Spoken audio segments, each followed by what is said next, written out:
The interesting part is that if you looked in the past, just several weeks, John Corzine is dumping about an average of about $1 million a week into his campaign, and they're all negative ads attacking Chris Christie. The reality is, during that time of the attack ads and all the money being spent, that New Jerseyans are not for sale, whether they're in the state or right here at home in Cumberland County.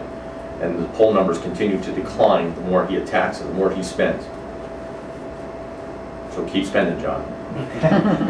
It's unfortunate that our President Governor Corzine cannot spend that much money and highlight what he has done for this state of New Jersey in 4 years. Since this is probably maybe the first or second time that he's come down, he said that he likes to stay close to Cumberland County because he likes the people here. Well, I hope my father would come back more than once or twice in 4 years if he liked me. But I don't see where he could have even said that when he's had such a bad record of coming down to Cumberland County. We are part of New Jersey whether he acknowledges it or not. And I do not think that he's going to spend his money to get reelected this time for a good purpose. I think that he just should stop all of the negativity about what's going on with reference to our party and Chris Christie, and just tell the taxpayers what he has done for them, who selected him. What did he do for them in 4 years? I think he ought to try that approach, and I don't think he'll get much coverage on that. He won't even attack the corruption. He puts it off constantly. He's had 4 years to change the ethics problem in the state of New Jersey, and he has not done anything with it. He talks about it, he does the talk, but he does not do the work. Which, interestingly enough, Dan, you know, and Alfonso and Mike, it also is a direct correlation of what we just saw recently develop right here in Cumberland County, with ultimately a freeholder director said, I will pay back, only when there was a Republican opposition to stand up and make that issue and drive it home, to the point of that in years past that's never happened. Money is being spent, and when the Republican candidate stood up and asked that question, inevitably the end result of several days of articles was, I'll pay the money back.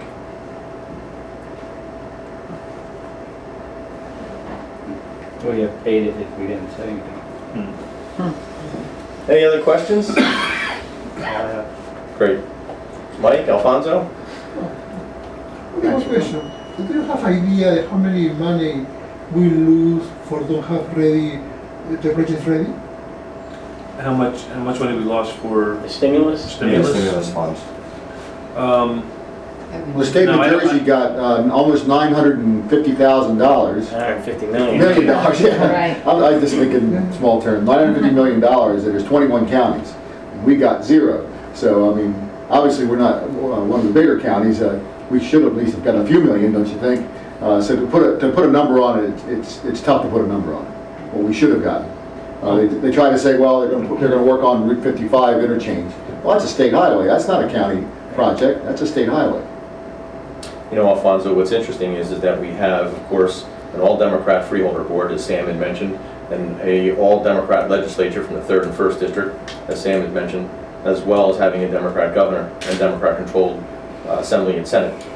And in fact, in the poorest county in the state, with the highest unemployment at 12.2%, no monies are here to help stimulate this economy.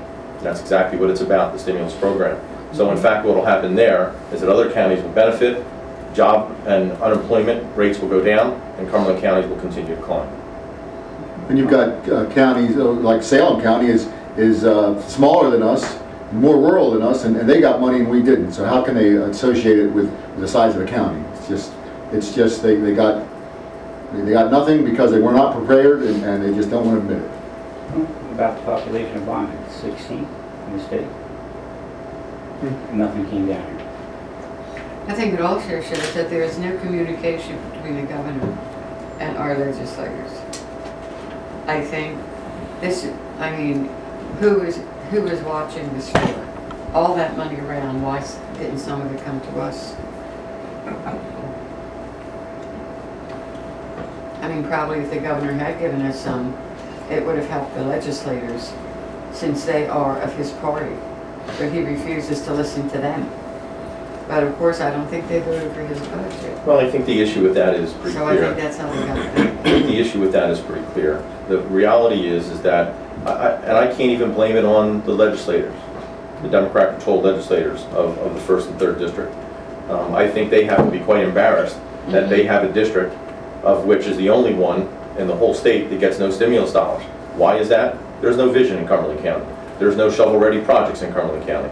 And because there's no vision, the people suffer, and those legislators aren't able to be able to provide any of that money to the county. I think it's an embarrassment for them, and quite frankly, I think it's shameful, and I think they look upon it that way, that in their district, they're unable to provide any kind of help. Especially when you realize that Salem County got money in the 3rd, and Gloucester got money in the 1st, Cape May got money, Atlantic got money, but not Cumberland. So you got 2 legislative districts that some of the districts got money, but Cumberland did not. What's the correlation there? Cumberland wasn't ready. We weren't prepared. Well, there's a distinct difference, and I think it's pretty powerful to be able to say. And I have no embarrassment to say it. The fact of the matter is there's a difference between putting people first and putting politics first. I'm proud to say that although Senator Sweeney, for example, is a man of the opposite party, one of which he knows that difference. Knows the difference of putting public first, putting good government first. It seems to be a direct problem here in Cumberland County that we can't do that. We run a freeholder board because it is run by the Democratic Party chairman, as well as the board chairman, doesn't decipher the difference between politics and good government. And the people of Cumberland County suffered for it.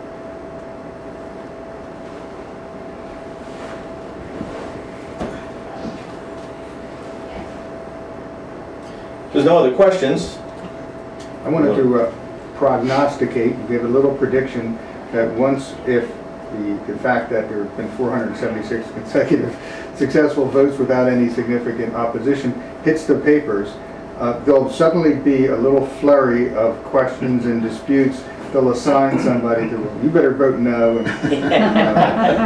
But if you don't print that prognostication, it has a much better chance of occurring. But if you print it, then they'll be in a hard position of deciding which is better, going in and doing what they predicted we're going to do, or just go along with business as usual and everybody just nod their heads like those little bobble dolls in the back of a car. And yes. Well, I want to thank each of you for coming. I mean it sincerely, to take the time of not only getting educated about the site, but participating in this opportunity for the public to be interactive. Stay tuned. We'll keep you posted. You'll get your tweets, your alerts, your Facebooks, and your emails of driving you to the site for getting information. Thank you for coming. Thank you. Driving me crazy.